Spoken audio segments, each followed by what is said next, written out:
Hey guys, I feel like I haven't talked to you for forever, and every time I make these videos I feel super silly. But I have just eaten lunch. Today I had apple slices with peanut butter, one of my favorites, and I was outside walking around looking. I have so many vegetables coming up. I have peas, carrots, and lettuce coming up right now, and I'm waiting on my beets. So it made me think about food, and it made me think about missing people, and there's just so many emotions going on right now. But Owen, I am not crying yet, so give me a break. But I do miss you guys a lot. I'm going to read, this is the sequel to Cloudy with a Chance of Meatballs. And there was a huge storm last night, and the wind was crazy blowing, and I don't have Cloudy with a Chance of Meatballs at my house, but for some reason I do have Pickles to Pittsburgh. So, Pickles to Pittsburgh, the sequel to Cloudy with a Chance of Meatballs, written and colored by Judy Barrett, drawn by Ron Barrett. Pickles to Pittsburgh. Dear Henry and Kate, I'm having the best vacation ever, but I don't get much rest. I really wish you were here. Our group travels around in a big blue bus, and somehow it manages to climb up and down the tallest and bumpiest mountains and around some of the biggest plants I've ever seen. We visited many unusual places, met the local people, and even helped them out with some of their chores. I'm taking lots of pictures because this place is hard to believe. Can't wait till I see you next Thursday. Love and hugs, Grandpa. Oh, whoops. Technical difficulty, sorry. There we go. Online teaching at its finest. We all miss Grandpa an awful lot. His Saturday morning pancakes, his mostly funny jokes, and especially his wonderful bedtime stories. Tomorrow would be Thursday, and he'd be home. We could hardly wait to hear where he had been and what he had done. To pass the time, we helped Mom make spaghetti and meatballs for dinner. Henry made the largest meatballs we'd ever seen. They barely fit in the pot. Mom thanked us for helping, but asked that the meatballs be much smaller the next time.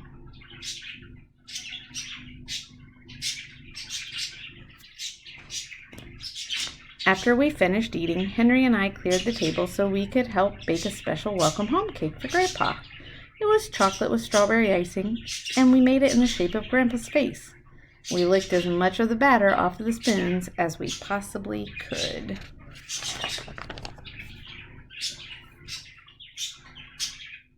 I took Grandpa's postcard up to my room and put it on the little table beside my bed. I kept staring at it and wondering. The lamplight made bright a photograph of a wonderful place that seemed somehow familiar. The lamplight made bright a photo of a wonderful place that somehow seemed familiar. I said goodnight to it and drifted off into my dreams. So the color goes from mostly black and white to color. So this is her dream. Surrounded by milky blue skies, and with Henry as my co-pilot, we carefully steered our plane through large puffs of mist. Soon we found ourselves soaring over an island, a very lumpy island. From the air, it looks like a gigantic feast. Immense vegetables, salads, and desserts lie beneath us. The mountains look like huge loaves of bread. That's making me hungry again. Time for second lunch. We decided to take a closer look and prepare ourselves for a bumpy landing. Avoiding some broccoli and narrowly missing a tremendous hamburger on an oversized bun, we came down to taxi on what appeared to be giant strips of crisp bacon.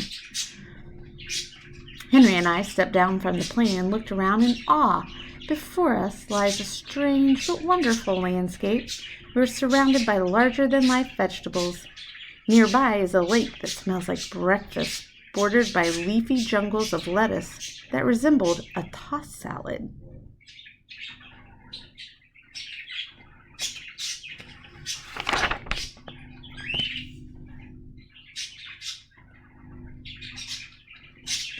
We try to keep our balance as we walk around on top of the gigantic bagel and past a forest of towering carrots. One is pierced by a tunnel large enough for a car to drive through. Off in the distance, we see popcorn snowing down onto the peaks of enormous rolls. Way above our heads, high up in trees that look like broccoli, chubby birds are nesting in huge shredded wheat biscuits.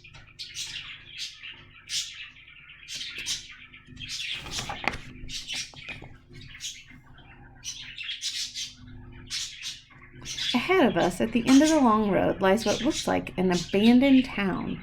Eager to know where we are, we start walking toward it. Sweet-smelling rain begins to fall. It collects in hundreds of open containers that are lined up in a field beside the road. Lots of orange puddles are everywhere. Orange juice.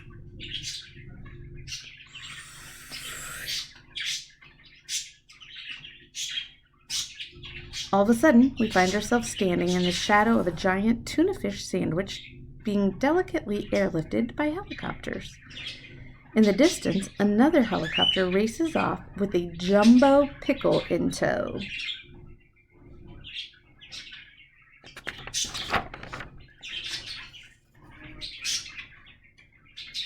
When we reach what is left of the town, we see the remnants of a sign welcoming us to a place called Chew and Swallow. Somehow, I know I've heard that name somewhere before. We walk through the entire town in amazement.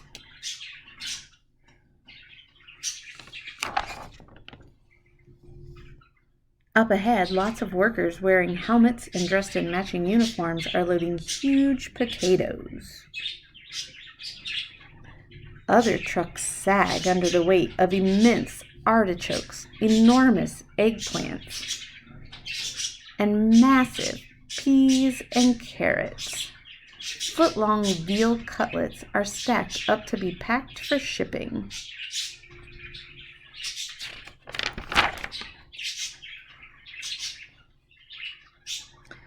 To the east, the weather's changing and we can see sandwiches raining down. As soon as they land, they're piled up neatly, ready for shipment on a freighter anchored down by the shore. Large reservoirs of milk and cream flow into extra-large containers, which are lined up, ready to be loaded onto a ship.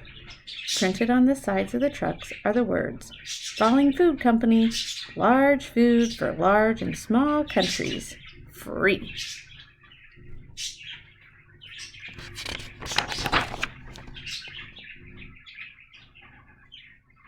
One of the workers tells us that Chew and Swallow used to be a very ordinary little town, except that instead of weather, food rained down from the sky for breakfast, lunch, and dinner. Back then, he says, by some quirk of nature, the falling food grew larger and larger.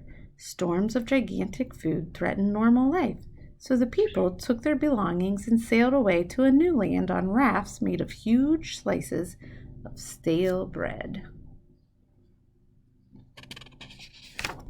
This is making me want to watch the movie.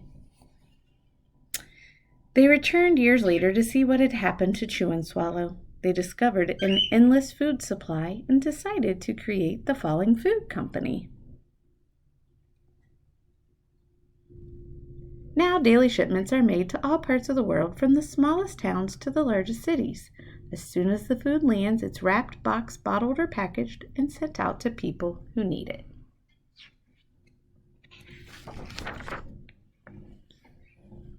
Even with poverty and drought throughout the world,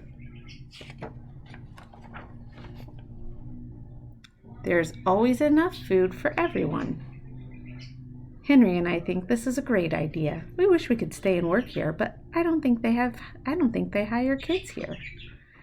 It's getting late and we hate to leave, but we really have to be heading home. Mom's expecting us for dinner. The workers give us a 2-foot wide chocolate chip cookie, which we carry back to the plane. It just barely fits through the door.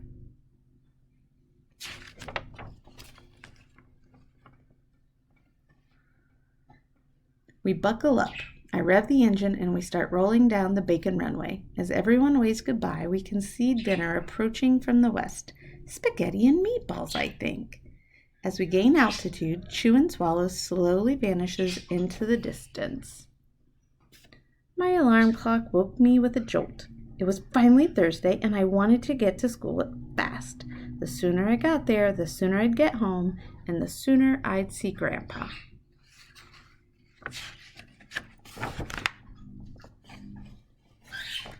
When we got home, we ran as fast as we could into Grandpa's waiting arms. I brought back something for you, said Grandpa, and he gave each of us a very large box containing a chocolate chip cookie he had gotten on his trip. They were the biggest we'd ever seen, almost 2 feet wide. Mom made Grandpa's favorite dinner, chicken and dumplings, and we surprised him with our special welcome home cake. He chose the slice with the mustache. By the time dinner was done, it was late and Grandpa was tired. When he was all tucked in bed, we knocked on his door to give him an extra goodnight kiss. Then I told Grandpa the most wonderful tall-tale bedtime story he'd ever heard. It began, surrounded by milky blue skies, and with Henry as my co-pilot. Grandpa stayed awake till the very end. Then he looked at us with a very funny glint in his eye and said, "Wait till I show you the pictures I took on my trip."